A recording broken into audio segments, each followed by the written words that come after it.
And now I invite Anne McGhee-Stinson, who is Managing Partner and Director of Practice at Effective Edge, to share insights about neuroscience and the problem of information overload. Thank you very much, Nathan, and thank you, Jonathan. What a really profound and powerful introduction. It certainly sets up the context for the problem. It is nothing new, and part of what I heard Jonathan share is that one of the challenges that we have in terms of neuroscience and the way our brains handle this information overwhelm, this glut of information, is that we may be dealing with it on a basis of the industrial age, where we're trying to process information as if we were processing widgets on an assembly line. In other words, are we measuring our productivity based on the amount of information that we process? If so, that can be part of the problem. Jonathan did a fantastic job outlining some of the statistics, and at Effective Edge, we've been busy collecting survey and statistics for more than 22 years. And so I just want to support much of what I heard Jonathan saying. The problem is overwhelming. We have people who are stressed out. We're not focusing on objectives. We're spending way too much information or time in managing our information and not managing our goals and our strategies. Part of the problem here is that when we are dealing with short-term tactical information such as processing email, there's a text, there's an email, there's a text, there's an email, there's a telephone call, our brains start to become short-term and tactically focused. So we literally train our brains to be short-term and tactical rather than long-term and strategic by the way that we deal with information. One of the key things that we want to talk about when it comes to neuroscience and the problem of information overwhelm is the amazing, explosive studies that have been done in the last 25 to 30 years only on how our brains actually respond to all of this information overwhelm. Neuroplasticity is the idea that our brains change. 30 years ago, it was thought that our brains remain pretty much unchangeable after a certain point in time.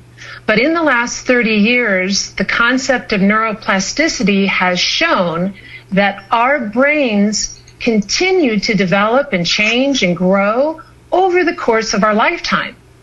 Now, what's particularly interesting about this is what we think, do, and pay attention to changes the physical structure and function of our brains.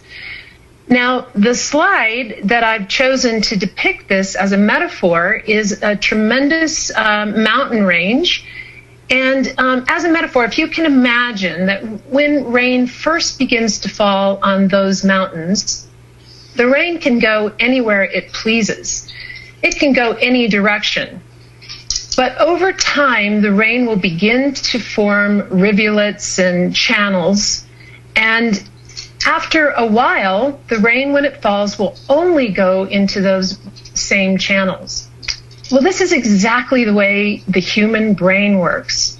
And so what's fascinating, though, is that we can change the channels. So I'm going to state again on the slide what we think, what we do, and what we pay attention to changes the physical structure and function of our brains. So relative to information overload, if we are using our brains and use it consistently in a short-term tactical response, well, we're training our brains to think that way. So one thing that we might want to consider doing is thinking longer term, spending more time, extended time on strategic thinking, planning out our calendars so that we have what I call long-form thinking time. Those are just a few examples of some things that we can do to break the almost addictive behaviors that we have relative to short-term tactical thinking and information overwhelm. So here's our average information worker. Constant distractions. Now again, relative to neuroscience, what we know is that the human brain is designed to pay attention to the most distracting element in the environment. This is how we maintain safety when we were in the hunting and gathering phase of our evolution. So if we heard a rustle in the bushes, surely it was a tiger, and our brains are trained to pay attention to that. But in the workplace, constant distraction, constant disruption, there are tigers everywhere lurking in the bushes, and we're trying to deal with each and every one of them. So it creates stress, obviously, as Jonathan clearly outlined. It creates an inability to function, to make decisions, and so on. So here's how our brains actually work relative to information incoming. At any given point in time, did you know that you're exposed to more than 2 million bits of information? So all of the listeners online, I'd like you just to sit in your chair and look around your room, wherever you may be. Perhaps you want to look up at your ceiling. And as you look up at your ceiling, you may just notice the color, the texture, and so on and so forth. But there's a lot more information that you are not noticing. So out of that 2 million bits of information, our brains, through our senses, our sight, sound, touch, smell, and taste, only receive a small fraction of the information that's available at any given point in time. The rest of the time, our brains, again, are designed to generalize, delete, and distort. So look up at your ceiling again, and you can now, if you focus, notice maybe some different color variations. Perhaps you'll notice some lighting. Perhaps you'll notice deep textural distinctions, different colorations, and so on and so forth. So our brains are designed to generalize the incoming information, delete information that is not relevant, or distort it to make it fit our what is most important to us in the moment. Now, let's play a little game here and see how it actually impacts our decision making. So I'd like everybody who's on the call just to look at the screen here for a moment. And the game, it's a little brain game. I'd like you to imagine that in one hand, let's say your right hand, you have some red beads. In your left hand, you've got some blue beads. Now you can see on the screen, I've got a red box and I've got a blue box. And I'm going to ask you to organize the beads. All right? So we're just going to play along. So here comes a red bead. Where does it go? It goes into the red box. Here comes a blue bead. Where does it go? It goes into the blue box. A red bead, red box. Blue bead, blue box. Red bead, red box. Blue bead, blue box. Green bead. Did everybody notice what happened in your brain just then? For most of us, we may notice just this moment of pause, this moment of like, I don't know what to do with that. That's procrastination. And we procrastinate when we don't know what to do with something, when we don't know where to organize it, because the brain's natural ability is to organize information. So when this little green dot shows up and we have no place to put it, our brains go on pause. It's a little bit like a blue screen. So what do we do with this green bead? And what is the solution to it? Well, I'm going to play another little game with you here for just another moment. Watch the screen. Now, I'm going to show you in just a second here some dots, and I want you to count how many dots there are, and you're only going to have just a very few seconds, so pay attention. All right. Now, in the chat room, go ahead and put How many dots did you see? How many dots do you think you saw in that few seconds? 58. 20. All right, so quite a range. Now, I'm going to show the dots again, a little different configuration, so please watch the screen. You're only going to have a few seconds, and I'm going to show you the same number of dots. Ready?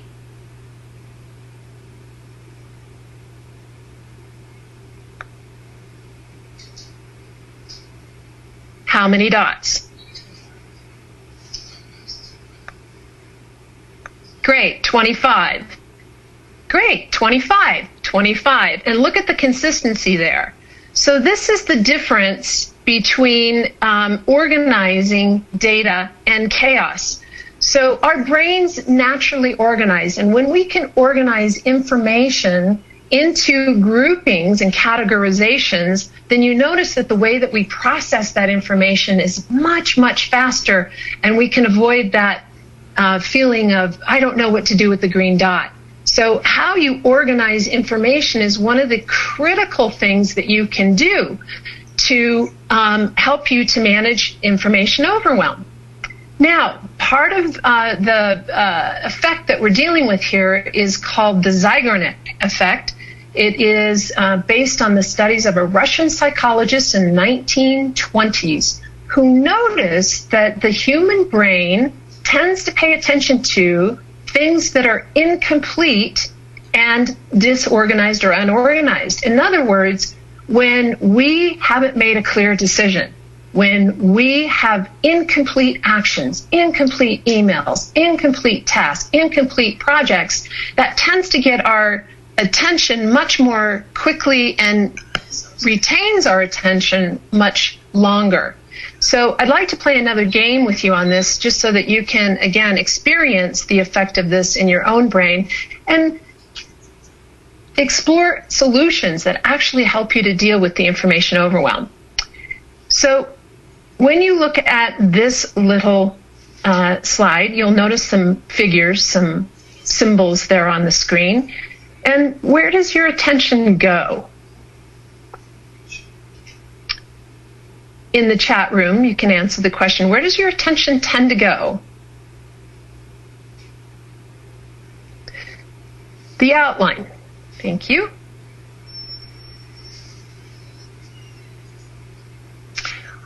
All right, and if you're like many of us, our attention tends to go to the areas that are incomplete. Now, keep watching the screen and let me show you something. So this is the Zeigarnik effect in action. Notice how when we complete the circle that we get a sense of relief, we get a sense of completion, closure, and by the way, this shows up in our language as well. So oftentimes we hear phrases like, I need to close the loop, or I want some closure on that. So that is an example of the Zeigarnik in effect. So again, notice where your attention goes. Our brain naturally wants to complete. And when we do have those completes, we get this sense of relief.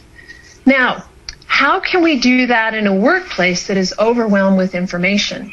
One of the things that we know, and tremendous amount of studies, tremendous amount of data now shows that mindfulness training helps us to train our quality of attention so that we can achieve what martial artists call mind like water. Now, what mind like water really is the experience of having a calm, clear, collected mind, where we're not having a lot of churn, where we don't have a lot of things going on, not a lot of random ideas.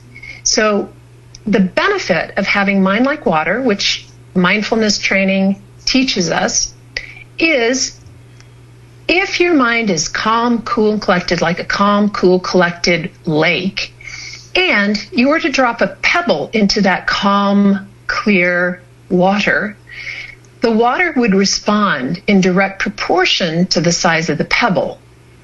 However, when our minds are churning, when we have all these incompletes, when we have, this glut of information, and we can throw a boulder into a churning water and we wouldn't even notice it. We might not even notice that the boulder has dropped in. In other words, we wouldn't be aware. We wouldn't have situational awareness such that we could deal with a situation or circumstance in proportion to the size of the data dropping in. Now, the final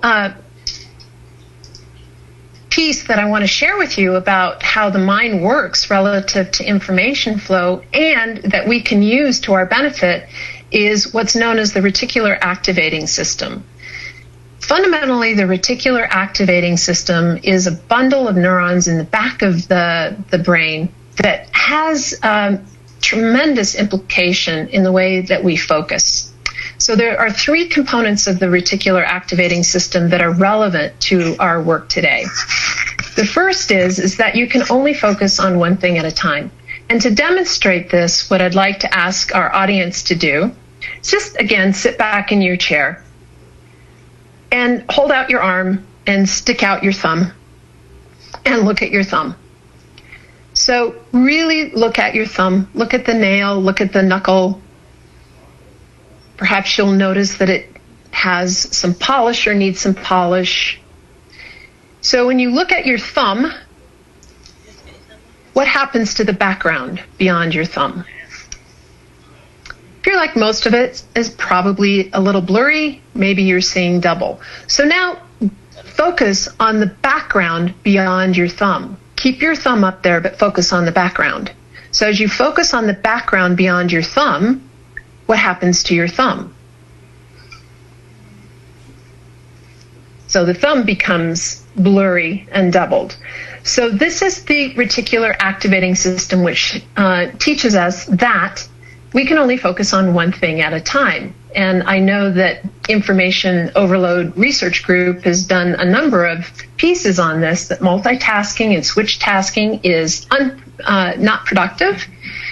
And that's because of this bundle of nerves in the back of the brain that has us confirm our focus. Now, the second element of the reticular activating system that I want to talk about today is that we get more of what we focus on. So let's look around our rooms again. And this time I'm going to give you just a few seconds. And as you look around your room, I'd like you to count the number of things that you see that are blue. Please look for blue. Notice blue.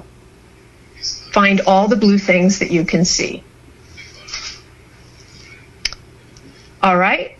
And now my question for your group, your IBM is blue is all around. That's great. Lily, how many red things did you see in that short period of time? How many red things did you see? How many yellow things did you see? How many round things, square things, triangle things? So because I ask you to focus on blue, your reticular activating system and that natural tendency for the brain to filter out irrelevant information went into action. And so what you saw was blue, and what you filtered out was anything other than blue. So you didn't see reds, you didn't see the yellows, you didn't see all of the other shape sizes, and so on. Now, we can use this to our benefit. The third and final piece of the reticular activating system is that don't doesn't work. So when we say, don't think about a pink elephant dancing on the middle of your keyboard. It doesn't work for us as human beings because the brain wants to think about the pink elephant and then it sort of puts that cross through it like on Jonathan's slide, like don't think about this.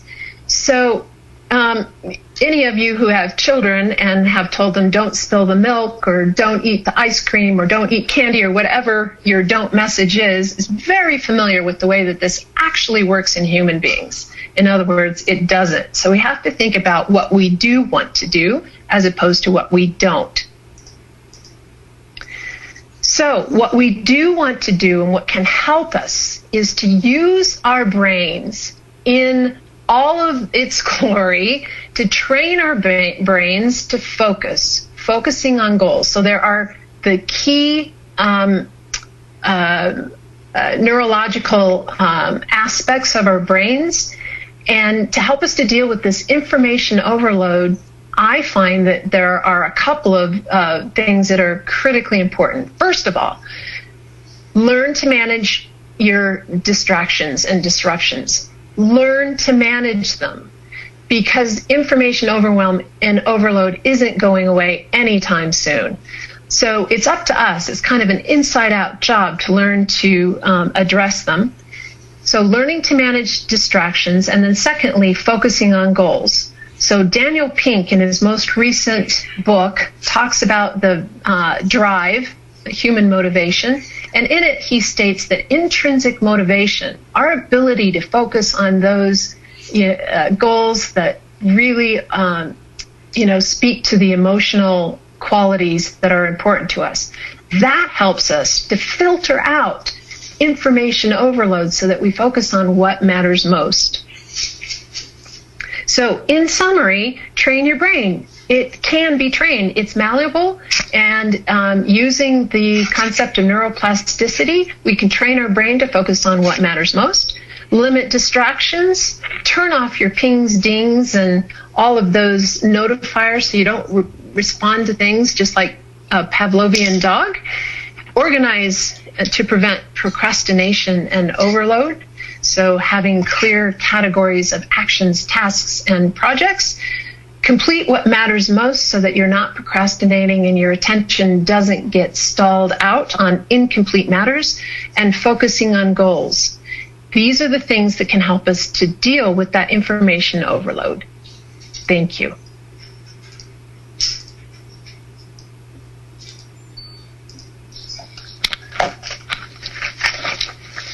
Brilliant, Anne.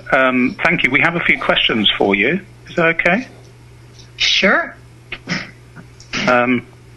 Howard has asked, sorry, not Howard, I apologize. Mike has asked, can you recommend any mindfulness and or focus books, websites or blogs? Oh, my goodness. There are hundreds of them out there. So, yes, indeed. I would look at any kind of brain training. I think HemiSync is excellent because what it does is it uses subliminal music to help to develop both sides of the brain, and it's a great meditation qualities. I think, the books out there are tremendous. There's hundreds of them. And anything if you're interested in yoga, yoga is a wonderful way to begin creating mindfulness between the body, the brain and mind-body connection, and is also, quite good for you physically. Great, thanks. And Sandro has asked, very interesting, how can we follow up and go deeper into the topic? Yes, well, this is our work at Effective Edge. So for more than 22 years now, this is our business, and what we do in the corporate sector is help people to build systems so that they can learn how to manage their attention and energy and focus on what matters most. I also want to recommend a couple of, I think, groundbreaking books. Besides Daniel Goleman, who of course wrote EQ, Emotional Intelligence, which has a lot of information and is easy to read, I would also recommend the work of Dan Siegel. Dan Siegel is an integrative neurobiologist.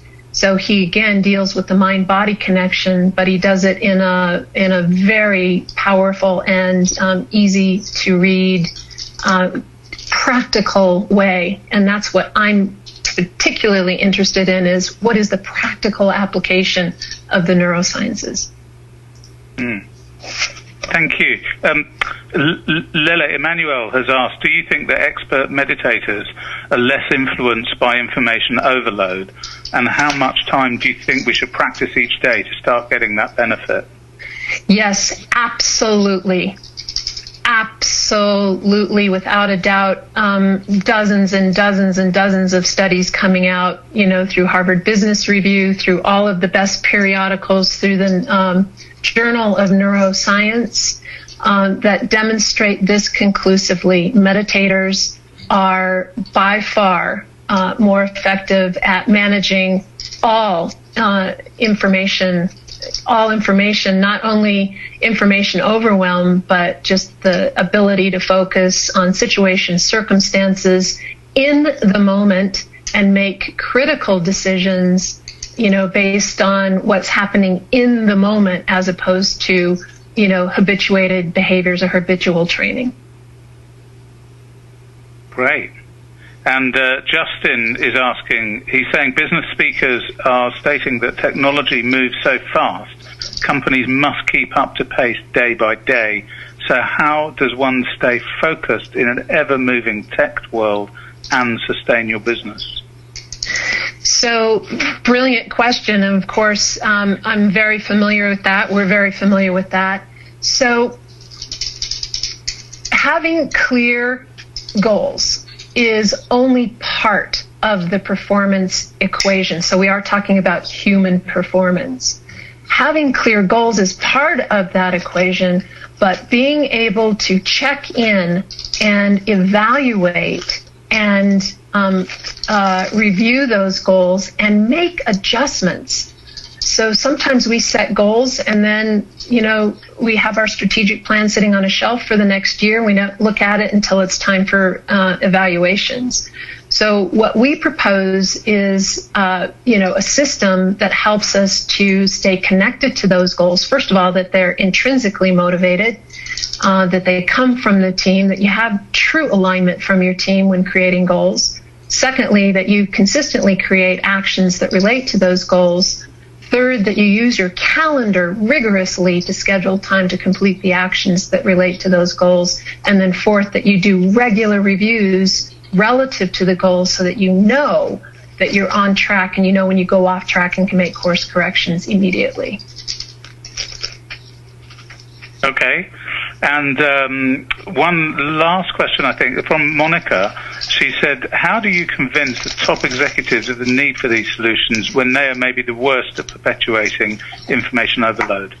Well, they're the worst at perpetuating it sometimes because they don't know any better. So I believe, honestly, and work with many executives around the world, that executives are in as great a pain as any other creature on the planet right now. I know this for a fact that information overwhelm is something that they're dealing with as much as anyone else. And of course, on top of that, they have the burden of trying to remain strategic. But if we don't understand how our brains work in this environment and learn to use the emerging technology and studies that neuroscience gives us on a golden platter to retrain our brain in the way that we focus our attention and energy, then we're going to pay the price, no question about it. So I think educating people and giving all of our friends, in corporate environment, the tools, which means the education and the tools to manage how they pay attention to information, is the real solution. It's an inside-out job. Great. Just one last one from Vince. He said a personal view is that one of the root causes behind information overload is the term abbreviated as FOMO, fear of missing out, which I think we've probably all heard of now. I think to a certain degree that the brains of today have evolved to naturally want to be overwhelmed, and the more information it receives, the better it feels. Is there a way to reverse that? Yes, and I'm curious to hear what some of our other panelists will say about that, because there's a bit of debate about, is that a chemical response or is it a behavioral response that is, a habituated behavior where fear of missing out is just, it's a Pavlovian response that we can retrain. But there are chemical responses in the brain when we go do an email. There are endorphins and dopamine that occur when we encounters something new. It's more complex than saying it's a simple addiction, and I know that some of the upcoming panelists have some additional thoughts on that.